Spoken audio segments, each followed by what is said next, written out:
thing is, until you can erase 3 Februaries, shut up. Bang! Quality over quantity. LeBron has beaten some of the best competition in NBA history. He's the GOAT emoji. I will not cuss. I will not cuss. I will not swear. I will not swear.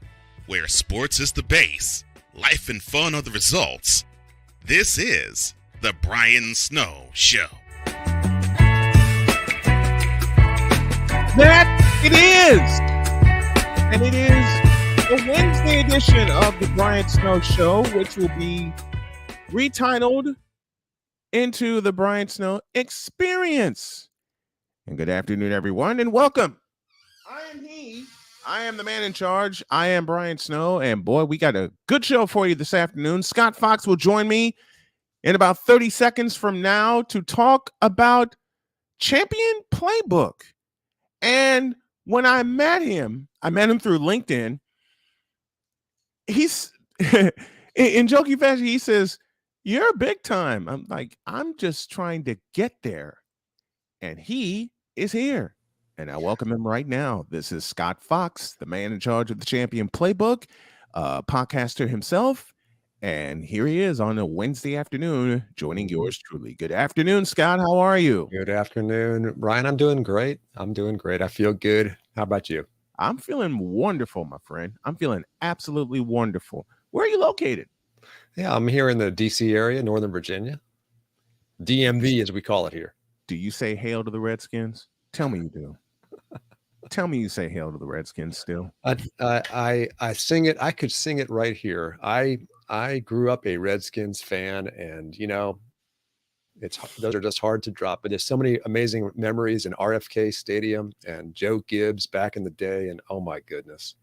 Which means I know how to make a Redskins fan smile. See, I get a lot of flack for not calling them the Washington Commanders, and I'm going, I can't do that, especially John Riggins, Joe Theismann, Art Monk, the Smurfs, the Hogs, RFK Stadium. We want Dallas, as RFK Stadium shook into oblivion.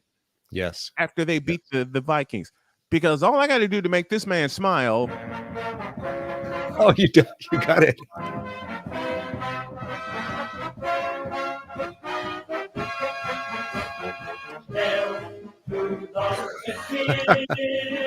Hail victory.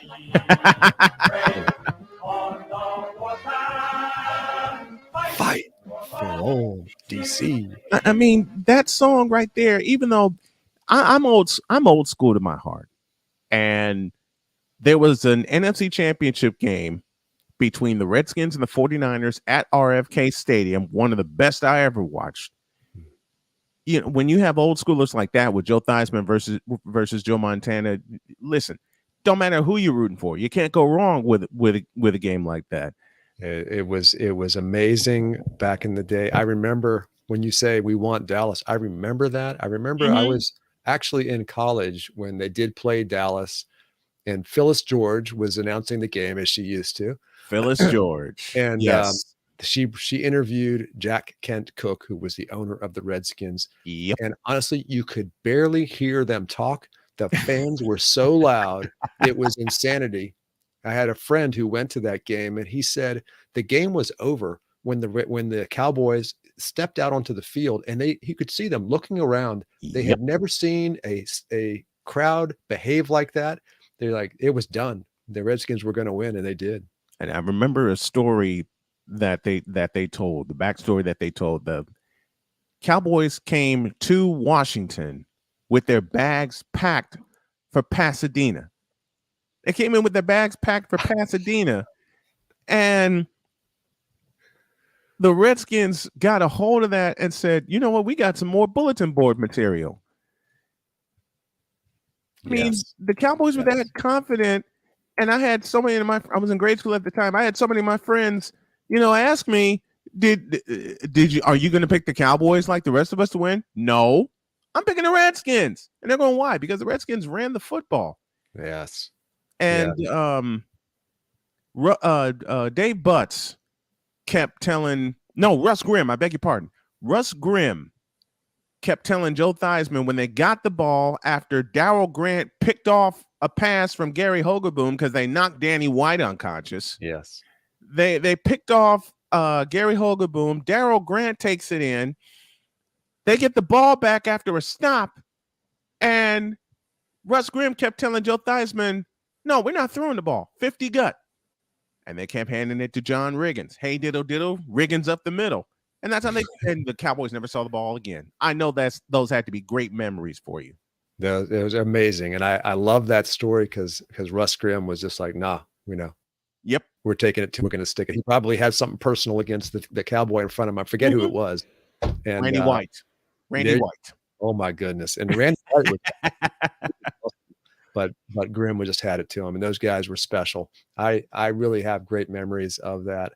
And I remember when the Redskins were in the Super Bowl, we were watching it as a family, and Riggins breaks free and just goes down the sideline and just going crazy. And it's just it was a special time in DC in those days. The city lived by whether or not the Redskins won. Honestly, that there was a whole different atmosphere. I know some towns are kind of say they have that, but it was different in DC because it's a government town. Oh, and, yeah. That's what people cared about, except when it came to the Redskins. Yes. And then it was beautiful because I just said this to somebody the other day.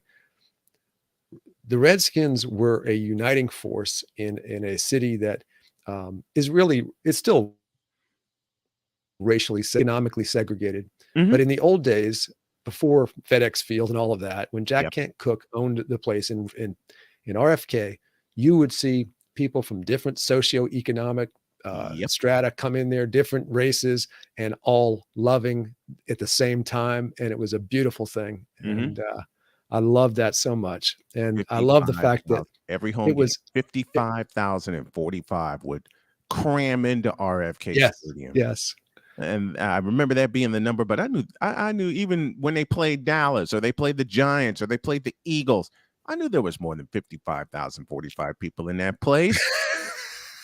You couldn't tell me that it wasn't SRO and beyond when the NFC East opponent came in. Scott Fox joining me here on the first half of the Brian Snow Show. Thank you all for joining us. There's a name, Darrell Green, number 28.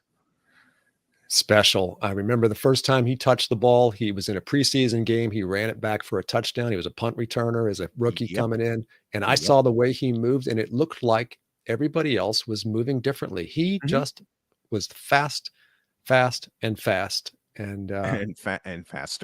He is still in the area here. He does some work at George Mason University's athletic department, and he's got his own little businesses too, I believe. And nice man, it seems like. I've never met him before, but a family man. He's got kids that are grown now and stayed in the area, and that's awesome.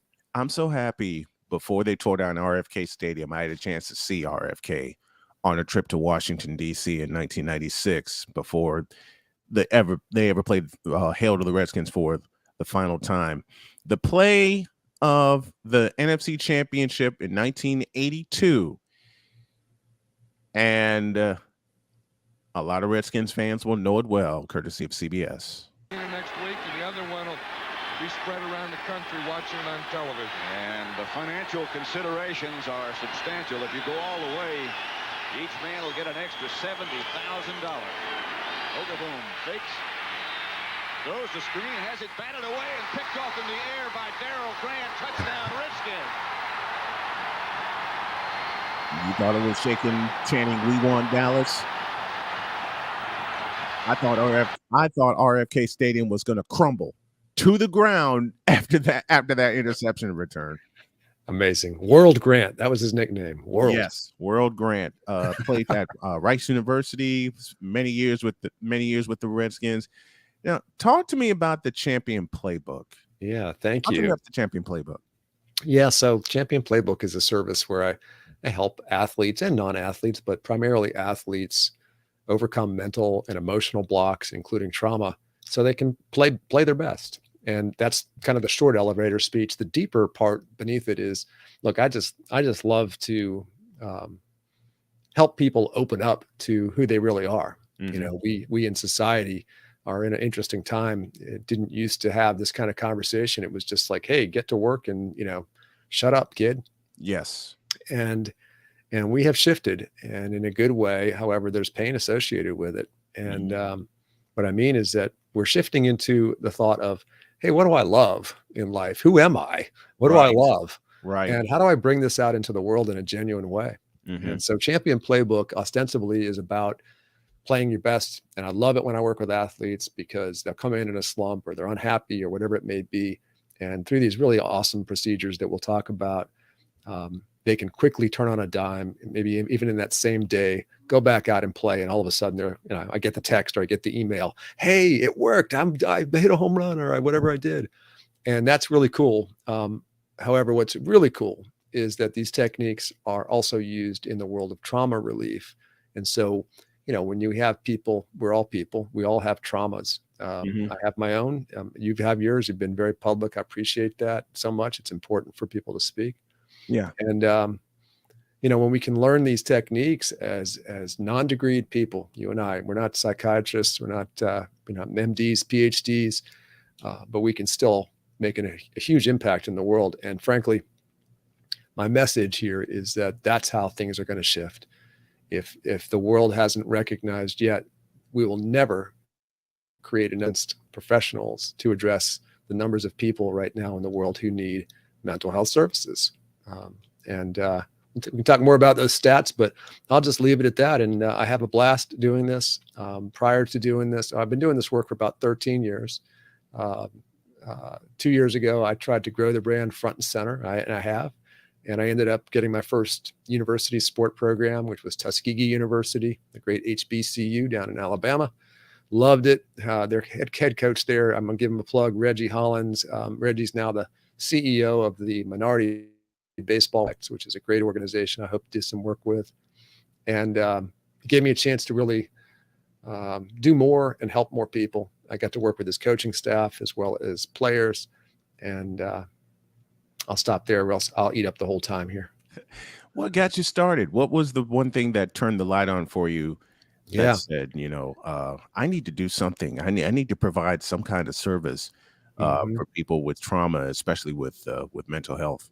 Yeah. Well, the total backstory is that when I was in college, I was physically and game skill pretty much, that 5-tool player, as they say in baseball. Not always, but enough so that I had scouts looking at me when I was playing in college. And they would look and they say, wow, this guy's, let's keep an eye on him. He's good. And then they come back. Oh no, he's terrible. I was horribly inconsistent. And the reason, again, it was not physical, it was non-physical. And so one day my coach, who was a former Major League All-Star back in the early 60s, he said, hey, Foxy, you got $1 million swing, but you got a 10-cent head. And I knew what he was getting at. It's an old school line to, kind of jar something loose, but he didn't really have any advice, anything. I'm just standing there, got insulted by my coach and waiting for some advice, and there was nothing there. And it's because it's not his fault. He wasn't given those tools either. And so when my kids got to be of, call it little league age, my daughter was actually the first one. She's the older of the two. And I said, okay, I'll be her coach and to coach the team. What can I do to be the best coach I can be? And I just thought, I will fill in the blanks that I didn't have. And so I started to dive in circa 2008 or so. The world was about to have a big financial meltdown, and I was in commercial real estate at the time. So there was not a whole lot of commercial real estate to deal with. So I dove into the world of, training the non-physical part of the athlete. And sat at my desk. I looked at the internet. I read books, and that's how I got going. And then when I started to do this kind of work, well, let me stop there. I found some techniques, many things actually, that can help humans perform better. A lot of them didn't meet my criteria, though. My filter was I want it to work really well, have some data behind it. Secondly, to be able to easy to teach, easy to use, and thirdly, be portable. In other words, no machinery available.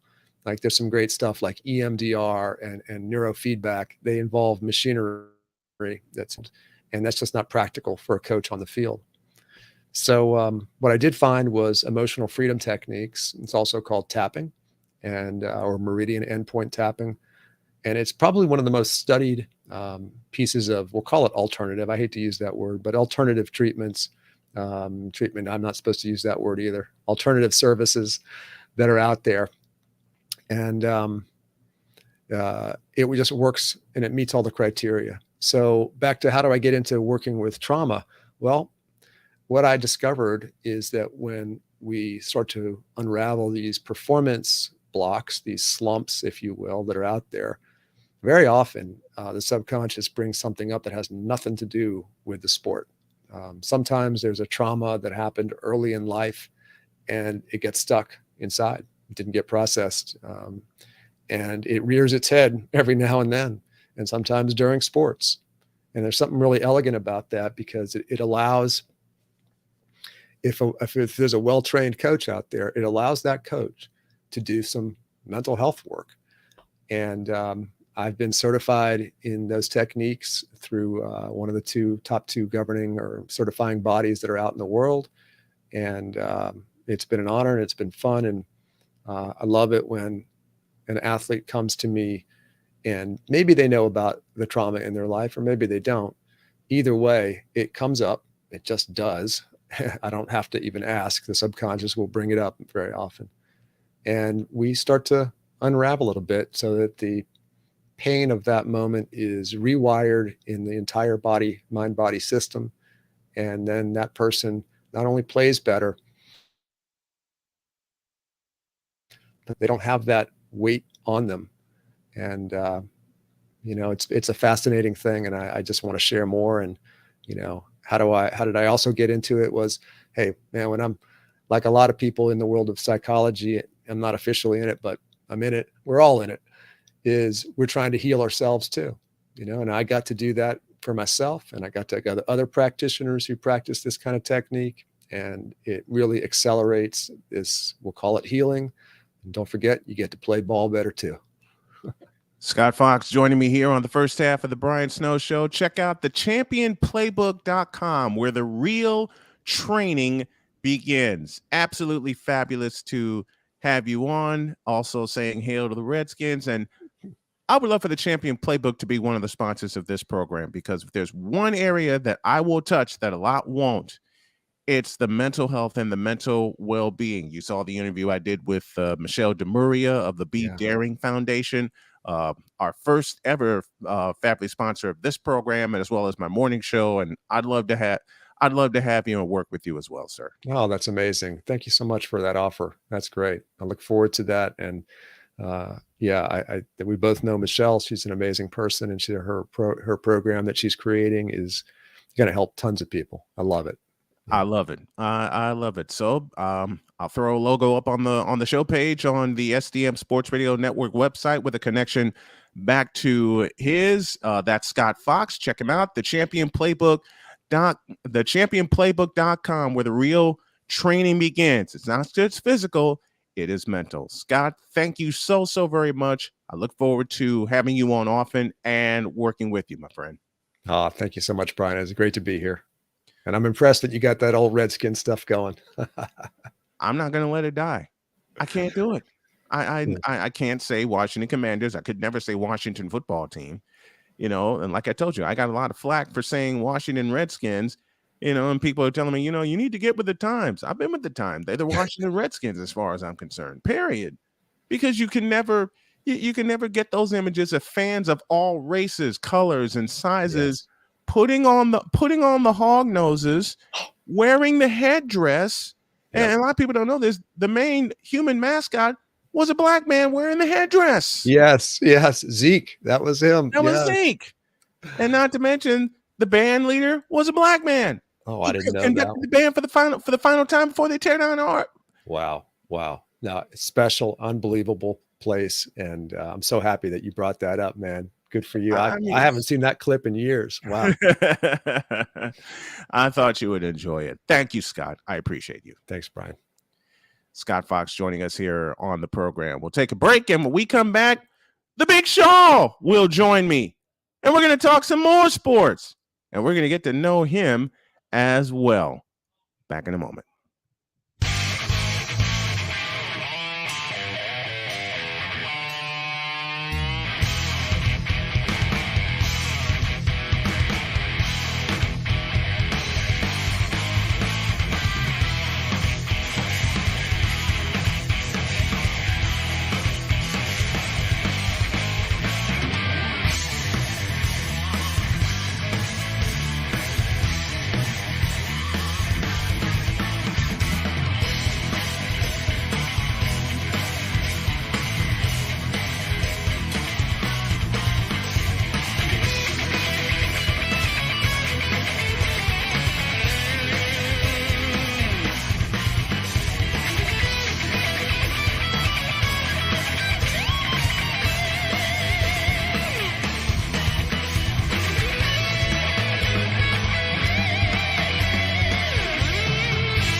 So this thing called sports, it has fans again. It has full stadiums, full arenas, and more.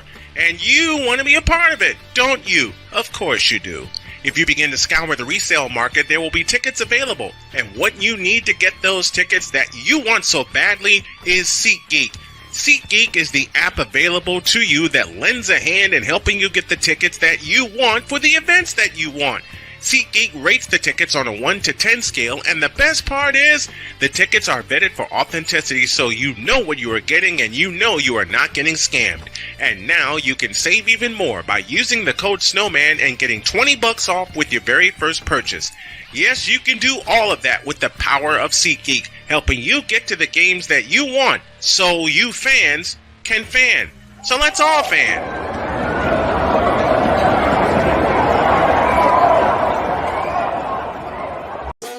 The original Think Drink is back. Level up with proven ingredients formulated to crush your competition. No gimmicks, no jitters, no messing around. Just high potency results that keep you moving day or night. There's a new nerd in town, and we came to play. Nerd Focus, smarter than energy.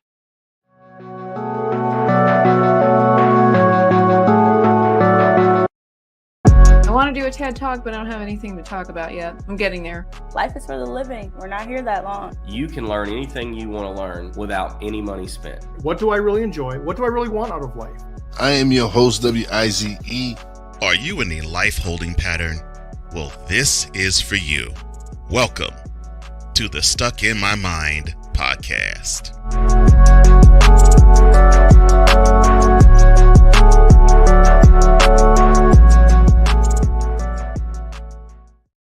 And welcome back to the Brian Snow Show, soon to be titled The Brian Snow Experience. I'll be with you every afternoon, 3 p.m. Eastern Time. My thanks to Scott Fox, who came in first half of the show. Absolutely fabulous interview, and very, very good friend. This portion presented by the Be Daring Foundation, eradicating the stigmas surrounding mental health for high school and college students, first responders, and athletes. And we also picked up another sponsor because you all know me talking about mental health is very, very dear to me. We're also presented by the Champion Playbook, where the real training begins. Check out thechampionplaybook.com and also Be Daring Foundation. That's BEE Daring Foundation.org. Let's go to the feedback zone presented by Fanatics. Very dear friend out in the Pacific Northwest, Jolene Aldrich, big time Seahawks fan.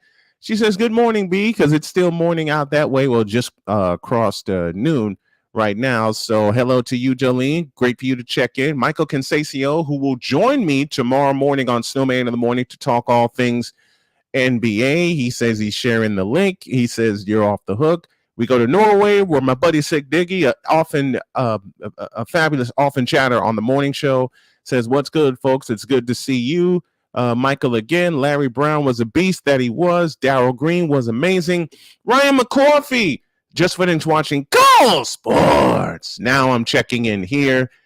Fabulous to have you, my friend. Love you, Ryan, for that. And speaking of the man they call Cole Sports with a Z, he said, what is up? Thank you for showing love to the Cole Sports brand partner. Listen, I love you, Cole. I love you. You outfitted the show, and there's nothing else for me to say. Thank you for the love, Ryan McCarthy. I appreciate you. Well, we all appreciate you, Cole. Cole Johnson, the executive producer of the program. Speaking of the Pacific Northwest, that's where we go for the second half of the show. The Big Shaw joins me, and he joins me right now. How are you, my man? I'm doing pretty good, man. How are you? I'm great. I finally get a chance to get you on the program. Yeah, man. Yeah. Things didn't work out, but it's better now. Well, the first time I reached out to you and wanted you on the program, you were in the process of a little something we like to call moving. Lord knows I've done that. I've done that quite a few times. You were making a move out to the Pacific Northwest, out to Portland, Oregon. Yes. I'm back in Portland, man, for the second time. It's pretty good out here. I like it. Good. What drew you to are you originally from the Portland area? No, I'm originally from Louisiana. So what drew you to the Pacific Northwest? That's a good question. That is a very good question. One day I woke up. I said, you know what? It's time for a change. Time for a move. And I said, I'm gonna go to Portland. I came out here.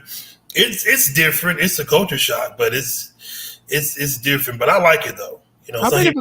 How big of a culture shock is it?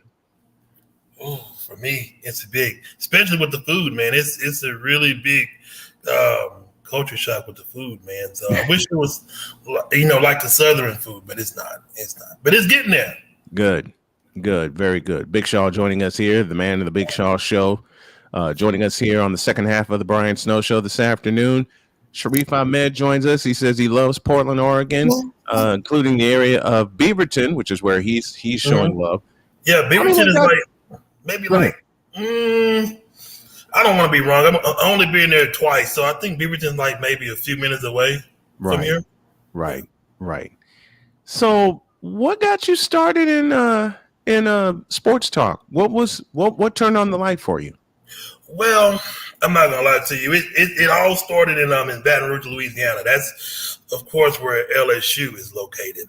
I was just sitting around in my apartment, and they were playing Texas Longhorns at the time, and I was like, it'd be cool to start a podcast. I don't think podcast was hot at that time. This was in 2011. Yeah. I don't think podcasting was hot. It wasn't. It wasn't.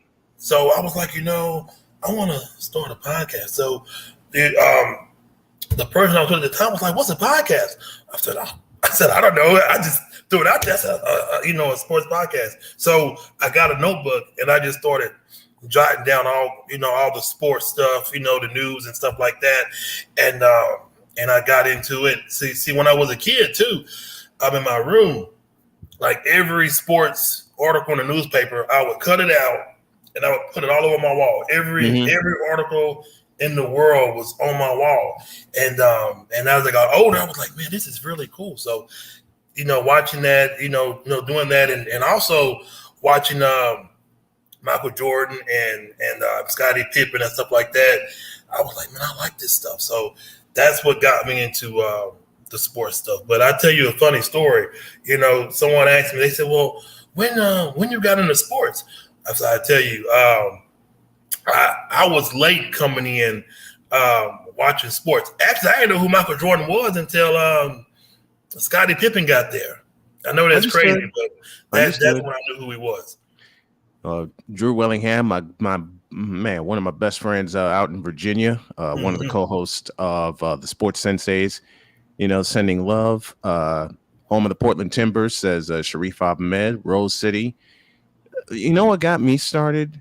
In 2013, 2011 is when I got started, hosting a show full time. Yeah. Because I did it off and on at Chicago State University from 95 to 2004, but it wasn't consistent. Right. And when I started the afternoon locker room, I said I got to do something and make it consistent. So I had that, and then I had the Brian and Rich show, but I still couldn't keep it consistent. Right. But be that as it may, I kept trying, and someone actually dared me to get my full opinions out there. So that's when I shifted to the morning, because it's just something about the morning that clicked with me. Yeah. And October 1st, 2013, that's when the Snowman in the Morning was born. I still have that first episode. I have a few of my archives left. I basically have obliterated the archives because I'm doing something new. I want to do something new and do something more consistent. I had to step out for a minute, but I'm going to give you the floor and ask you this and ask you this question. What's one thing that you love to cover that people get on you about?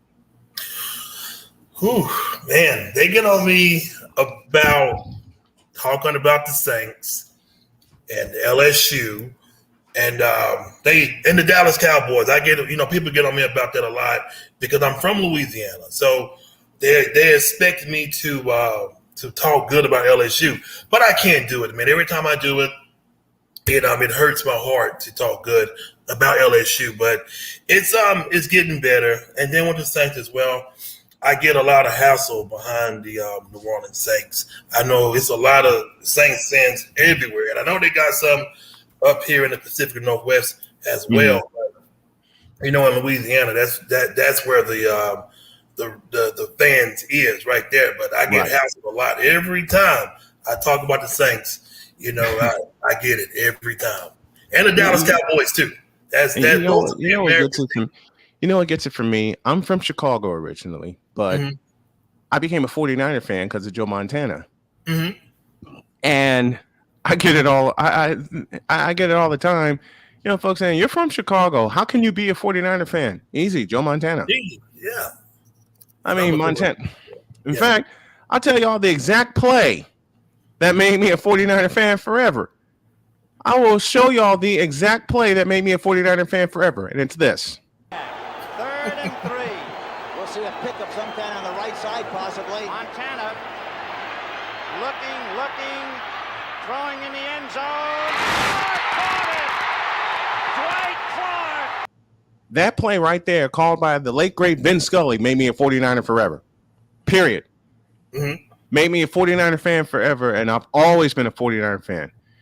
So when I talk 49ers, I get it too, especially with my friend Jolene, who's a big-time Seahawks fan. And I hate to say this to her aloud. I hate the Seahawks. I feel sorry for the Seahawks come Saturday afternoon. They're gonna get. They're gonna get. How did my granddad is from Macomb, Mississippi. So I'll say it with the Southern twang. They're gonna get killed. They will. They're gonna get absolutely killed. Which game are you looking forward to the most this weekend? Well, I'm not gonna lie to you. The game I want to see. I know a lot of people want to watch it, but Dallas and Tampa Bay. I know some people, they're ready to see Dallas lose. I'm one of them. I'm ready to see them lose. So. I think quite a few people are. My buddy Victor Locke, also from Chicago, showing love to Cole Sports. He says, "Thanks for coming back, Cole. I've missed Cole Sports. We all have." I turned Big Shaw on Cole Sports, and Cole has an amazing program. I'm looking forward to seeing the Seahawks getting their ass kicked. I'm looking forward to seeing the Cowboys getting their ass kicked. But the game I'm looking for the most, the Chargers and the Jaguars, Saturday night. That's gonna be good. That's gonna be real good. It'll be one of those things. That'll be one of those games where last possession will win the game. And I wouldn't be surprised if it's a 40-point game on both sides. You got two great offenses, and two very burgeoning stars in Justin Herbert for the Chargers and Trevor Lawrence for the Jaguars. When do you think it clicked for the Jaguars, for Trevor Lawrence and the Jaguars? Well, I've been waiting to see this happen. I have been watching Jacksonville as much this year, but I have been telling people that Trevor Lawrence is going to click in real soon. And I was like, man, look at this guy. He's going to be a superstar real soon. Yes. I really love the way he's playing, but I do think it's going to be a really close game. I'm pulling for Jacksonville. I really hope they win, man. I really do. I want to see them win. I want to see. I know this is asking a lot, but I want to see the end of the Los Angeles Chargers and the return of the San Diego Chargers. Because when I grew up watching football, for me, it was the San Diego Chargers. Yeah, it was San Diego. Yeah, it was the San Diego Chargers. It was the San Diego Chargers. It was the Washington Redskins. And you're out in the Pacific Northwest, so the next team I'm going to tell you, I know you're going to smile about, it was the Seattle Supersonics. Oh, man, that's one of my favorite teams. Yeah. It was the Seattle Supersonics. And now they're gone. They need to get a team back there in Seattle. Man, they need to bring a new team to Seattle and call them the Supersonics. That would be nice. Period. Period. Nice. I want to see more Seattle-Portland rivalry games. You know, like I used to back in the day when CBS would carry the games late at night. You know, you would see the playoff games, you know, and don't you miss those rivalries? Yeah, we need some good rivalries, man. We really do. Listen, like I said, I grew up in Chicago. Bulls, Pistons. Yeah, that was good. Do I need to say anything else? Or Bulls, Knicks? Miami and New York was a good one. Miami and the Knicks, absolutely. Yeah. Miami and the Knicks. To the fans of the Fanatic Feedback Zone, tell me three of your favorite rivalries, either college or pro, For me, one of them for me would be Auburn and Alabama. That's a good one. I love the Iron Bowl. That's pretty good. I love the Iron Bowl. One of the reasons I love the Iron Bowl so much was 2013, when, thanks to the voice of the late great Rob Bramlett, this happened. Oh, well, don't have this now. We'll have to find it another time. The kick when, six. Auburn kicked it. The kick six. Oh, Jesus. I cried, man. Why? That was one of the greatest finishes I ever saw. It was. Oh, that's when Auburn beat Alabama, right? Yes, 34-28. I cried. Why? We man, we were supposed to win that game. No, you weren't. We were supposed to win that game, man. It says who? Alabama is the place of legends. Yeah, and Auburn was the place of legends that year. See, this is why I love doing this. This is why I love doing sports, because I get broadcasters and podcasters on, and we go back and forth like this, but we do it all in fun, man. Yeah. See, this is what the mainstream doesn't understand. Scott Fox still hanging out with us, telling me about one of my favorite 49er linebackers, Ricky Ellison, number 50. Yeah. He sent me a link. I'm going to check it out and see if I can get them as a sponsor of the program as well. And here's one. I love Arizona State, and we're planning. Wife and I are planning to move out to Arizona here pretty soon. Oh yeah. So we're headed west. Mm-hmm. I mentioned Auburn, Alabama. I'm from Chicago, so I had Northwestern Illinois. I mentioned Bulls Pistons from back in the day, or Bulls Knicks.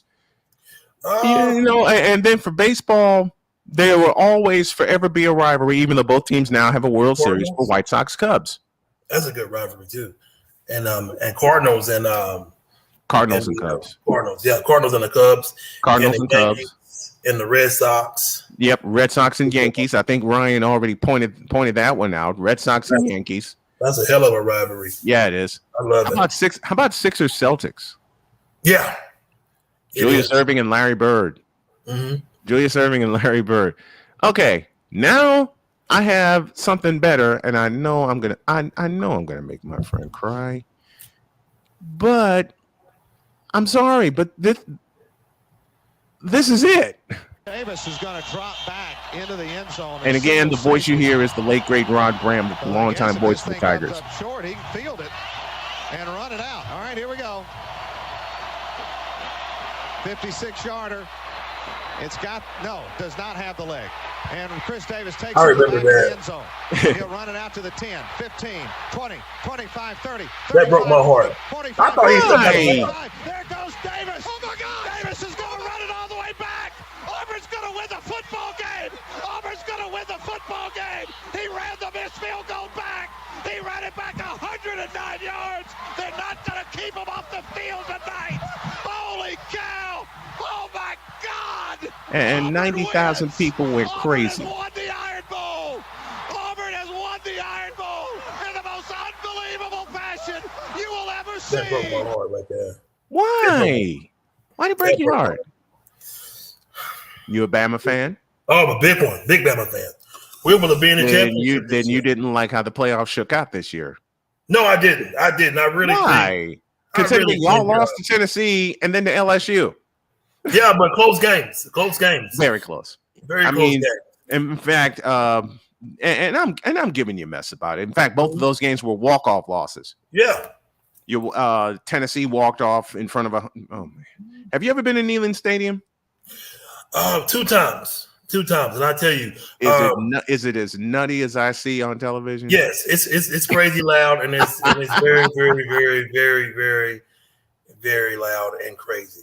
Some people, oh man, LSU, man, if you've never been to Neyland Stadium, I know I'm a Bama fan, but Jesus Christ, that's a very crazy place to play. I've seen Neyland Stadium, and I flew over. I was going to Cookeville, and I flew over Neyland Stadium and saw all the orange. I saw the checkerboard end zone. Yeah, and it's my goal next year to check out a game at Neyland Stadium with almost 106,000. And I mean this lovingly, 106,000 orange maniacs inside the stadium, because I know how loud it is when I watch a game, I want to experience an SEC game. Yeah, you need to. It's really good. I'll tell you another place that's good. It's gonna kill me to say it.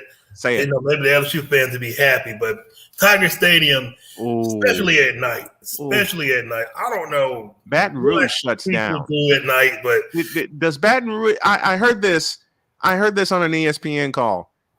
Does Baton Rouge shut down for Tiger football? No, but it seems like it because it's like the stadium is always jam packed. But I don't. It just seems like everybody just jams their way into Tiger Stadium. Yeah, it's a great experience, man. You have to check it out. It's crazy for me to say it again, but Tiger Stadium is one of them places you won't forget if you haven't been there. It's a crazy place, but. Tailgate is fun too because they will feed you. They don't care. They're gonna feed you. The food's good. Oh, it doesn't matter who it doesn't matter who you root for. I've been to a few college tailgates. It doesn't matter who you root for, friend or foe. They feed you. Oh yeah, they feed you. Yeah, they will. It's all fun at the end of the day. It really don't matter. It is who they're playing, but it's all fun, man. At the end of the day, man. That's why I love college football. The fans are one of the main reasons I love college football so much because, you're going to root against your team. They're going to root against your team and you against theirs for 3 hours. But, before the game starts and when the game ends, everybody's still out in the parking lot 4 hours after the game is over, tailgating and drinking and everything, sharing memories about it could be a 47-0 blowout. Yeah, and you're still hanging out with the enemy in the enemy in the parking lot. Yes, but that's what makes it fun. That's what makes it fun. It's just fun. It's just fun and games. It's that but you do have your ones that do take it too seriously, but but that's how it goes. I'll tell you a tailgating story. For a high school game I did in 2002, and I shared this on the morning show. 2002, I did Brother Rice St. Rita in the Chicago Catholic League. And that night it was a big game because it was number 2 versus number 3 in the area. So I get there, and of course the varsity game hadn't started yet. The Frost-Off game's going on, and the tailgating's going on like crazy. And some people started recognizing me. I said, "Where are you going to sit tonight? We got a small press box." I said, "I don't know," and I had to go up on the roof. Yeah, and then the clouds started rolling in. I had my umbrella. I had my equipment. The clouds started rolling in, and by the end of the first quarter, I was drenched. My umbrella wound up somewhere up 79th Street. Hopefully, I was hoping it didn't poke out a window or an eye or two at the time. But a strong 30-mile-an-hour gust of wind took it, and I couldn't hold on to it. It was either I hold on to the microphone and record the game, or I hold on to the umbrella. I had to sacrifice the umbrella. I had to sacrifice the umbrella. You couldn't see the 50-yard line after the first quarter. You couldn't see. It's one of those field. It was all grass, all natural grass. Of course, most stadiums use field turf now, but it was all grass, and you couldn't see a doggone hash mark for the life of you. Do you know that game went 6 overtimes? 6 overtimes. Man, that's a lot of overtimes. And it's my own fault. I always playfully blame myself because it was 14 apiece, less than a minute in the fourth quarter. I'm drenched. I'm also hungry. Yeah. And I said, let's let this game. I'm thinking, okay, let this game end. I can go downstairs. I'll work my way through the tailgate and I'll go home. I said something on the air I shouldn't have. Uh-oh. When I said, the only way this game continues is if Brother Rice forces a fumble. What do you think happened the next play? On the 1 yard line, it was a 50-yard complete. St. Rita got a 50-yard completion plus a 15-yard penalty. Ooh. So it's first and goal at the 5, clock ticking, tick, tick, tick, tick, tick, tick. And I came back from a break, and I remember saying, okay, the only way this game continues is if they force a fumble. Right. What do you think happened? Strip the ball at the 1 yard line. And Brother Rice recovers. Ooh. And I guy named Parker carried the ball, and I said his name, and I heard the PA man say fumble. Oh. I nearly said a bad word on the air. Well, that happens too. That happens too. That happens too. A lot. Because it's like, because I said, this can't be happening. This just can't be. Mm-hmm. Yeah, it did. That I don't know how much caffeine I drank that day.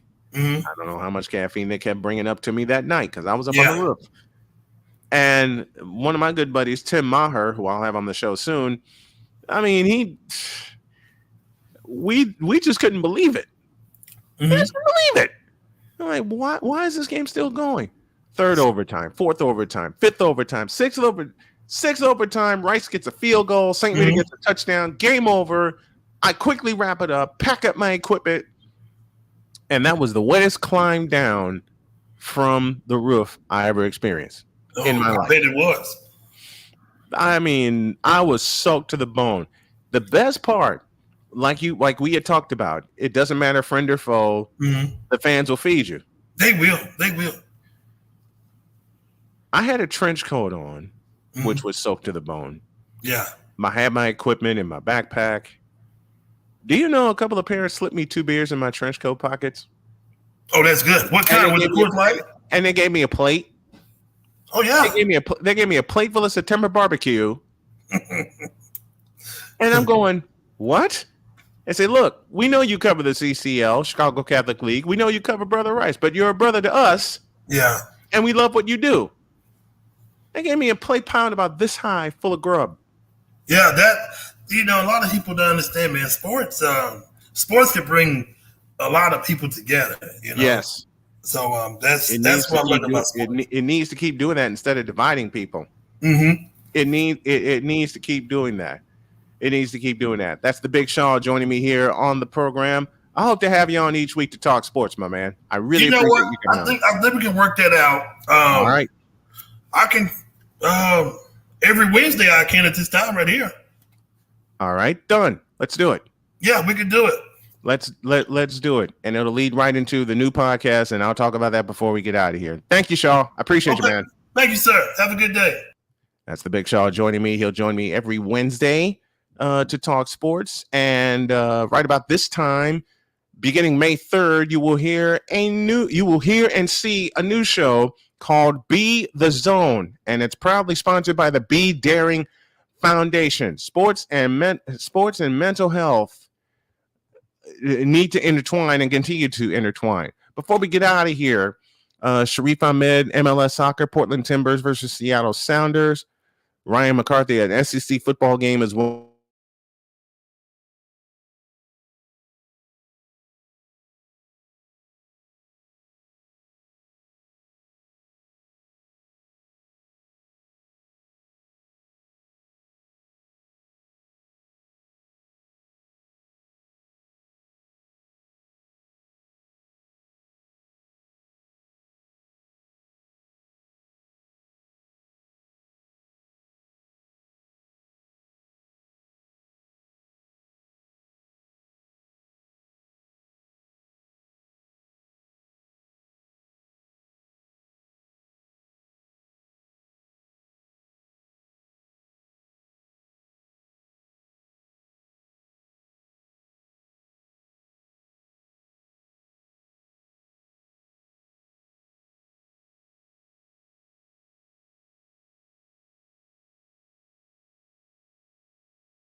Man, I'm sorry about that. I don't know what happened. We temporarily lost power, but we got it back.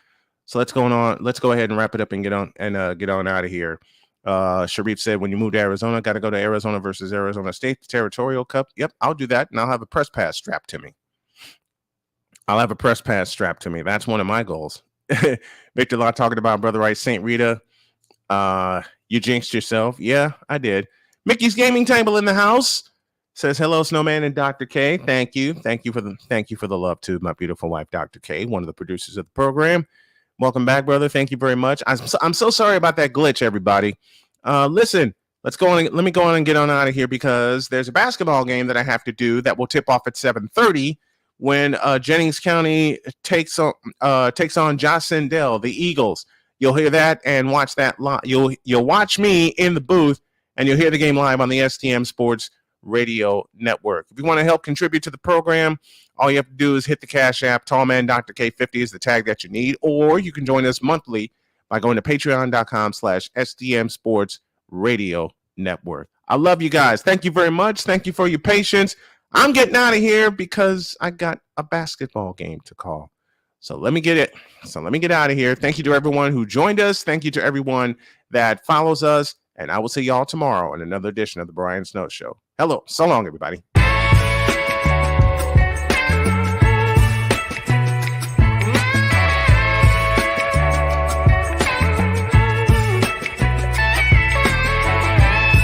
Thank you for tuning into The Brian Snow Show, where sports is the base, life and fun are the results.